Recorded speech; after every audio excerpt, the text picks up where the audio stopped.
Olá! Hoje iremos falar sobre a produção de vinho. Desde a antiguidade, o vinho já era tomado tanto nas principais refeições do dia quanto nos eventos. Basicamente, essa bebida se caracterizava por ser fabricada com uvas amassadas e fermentadas. Ao longo dos séculos, o vinho sofreu algumas alterações, sendo feito a partir de novos sabores e técnicas, até mesmo porque surgiram novas espécies de uvas, o que permitiu o aprimoramento da bebida. Contudo, a sua composição ainda é feita pelos elementos básicos. Atualmente, é possível encontrar vinhos bem conceituados em diversas partes do mundo, desde os países da Europa como a França até na América do Sul como o Chile, que tem algumas das melhores bebidas dessa categoria. A cerveja possui 3 a 4% de álcool, já o vinho consegue obter de 10% a 15% de álcool. Este é um fluxograma sobre a fabricação do vinho. Primeiramente temos a plantação, após isso temos a colheita e depois temos o desengace. O desengaçar tem por fim separar o engaço dos bagos antes de entrarem no recipiente de fermentação, visto que estes trazem um sabor desagradável. A principal ação do engace reside na sua influência sobre a temperatura de fermentação e sobre a acidez do mosto. Após a etapa de desengace, temos o esmagamento. A etapa de esmagamento refere-se ao processo de trituração de uvas, resultando na libertação de mosto pela ruptura das películas, pois sem esta operação, a fermentação não se iniciaria. As uvas, quando intactas, não fermentam. Após a etapa de esmagamento, o mosto vai para os tanques, onde ocorre a fermentação alcoólica, através das leveduras presentes nas uvas. Essas são chamadas de leveduras nativas ou indígenas. Posteriormente, caso haja o aparecimento de cristais devido ao ácido tártarico, é feita então uma estabilização a frio. O vinho é resfriado em temperaturas abaixo de 0 grau, o que estabiliza a ação dos micro-organismos e torna-o mais límpido. Já a estabilização pelo calor tem como objetivo não apenas esterilizar, mas também atuar nas proteínas e na redução ou oxidação, causando uma maturação repentina no vinho. Após a fermentação alcoólica, a parte sólida do mosto é separada e passa por uma prensa. O líquido derivado da prensagem é de qualidade inferior ao que ficou nos tanques de fermentação. Não é sempre, mas ele poderá ser misturado ao vinho principal. Após essa etapa, vem a fermentação malolática e maturação. A fermentação malolática, também chamada de segunda fermentação, é o processo de transformação do ácido málico presente na composição das uvas em ácido lático. Este processo ocorre através das bactérias láticas adicionadas e tem como objetivo principal suavizar os taninos. Os vinhos, então, são acondicionados em barris de carvalho, inox ou cimento para que ocorra a maturação. A próxima etapa é a análise dos lotes. Eles são feitos nos laboratórios e, na maioria das vezes, são dentro das próprias vinícolas. Após isto, é feito o processo de mistura e colagem, onde alguns lotes podem ser misturados com o objetivo de equilibrar ou trazer preponderância para alguma característica do vinho. Após isso, temos a etapa de maturação e a de filtração. Nem todos os vinhos passam por filtração. Este processo pode ocorrer quando se pretende uma clarificação, que é a remoção de resíduos. Após isso, tem a etapa de engarrafamento, que é a etapa final. Através das máquinas envasadoras, as garrafas são enchidas, fechadas com rolhas, e os rótulos são colados. E elas seguem para a adega até a distribuição comercial. Algumas das etapas importantes da fermentação da uva que vale ressaltar é a fermentação tumultuosa.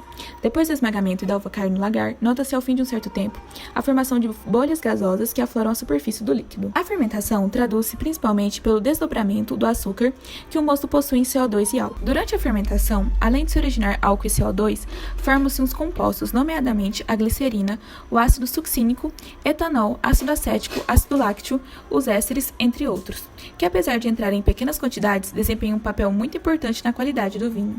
Outra fase importante é a fase complementária. Após decantado o mosto, separando-o das cascas em tanques tampados, o processo de fermentação torna-se mais suave, diminuído ao mínimo. Essa etapa se prolonga aproximadamente por 2 semanas. Após esse período, encontra-se o vinho elaborado, sendo encontrada ainda a presença de alguma quantidade de açúcar que sobrou na fase anterior. Após essa fase, temos a maturação, que também é muito importante. O vinho obtido desse processo é colocado em barris de carvalho, para essa fase de amadurecimento, sem dúvida, a mais longa, quando as reações químicas ao longo dos anos darão a produção de novos aromas. Dentro da fermentação, é possível observar alguns processos químicos. Um deles é a hidrólise da sacarose. Uma molécula de sacarose, por ação de catalisadores, sofre hidrólise, produzindo glicose e frutose, conforme pode ser observado na equação.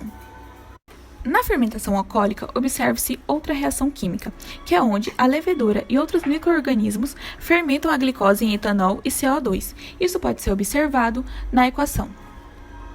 Nesta reação química, é possível observar o processo de fermentação alcoólica, que caracteriza-se como uma via catabólica, no qual há a degradação de moléculas de açúcar no interior da célula de micro-organismo até a formação de etanol e CO2, havendo liberação de energia química e térmica.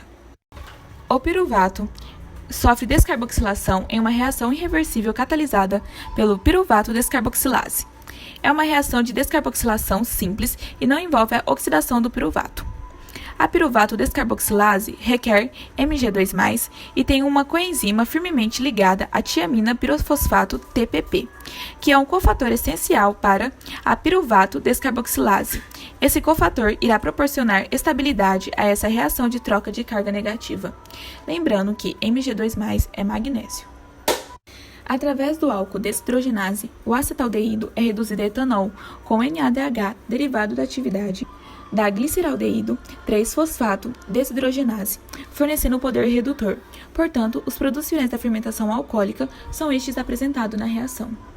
Essa reação da oxidação dos alcoóis explica por que o vinho fica com gosto de vinagre quando deixamos muito tempo em contato com o ar. O álcool sofre uma oxidação e transforma-se em vinagre, que é um ácido carboxílico. O vinho é obtido por meio da fermentação do suco de uva, que produz etanol, um álcool. No entanto, se não forem tomados alguns cuidados, esse vinho pode oxidar, porque ele não é uma bebida destilada, ou seja, ele possui alguns micro-organismos. Pela ação desses micro-organismos, o etanol do vinho reage com o oxigênio presente no ar e produz o ácido etanóico, que é o vinagre. Então, conforme pode ser observado na reação, o álcool primário sofre oxidação, resultando em um aldeído mais água. Bom, agora que você conheceu as etapas do vinho, é possível você tentar replicar o seu próprio em casa. De qualquer forma, aprecie um bom vinho.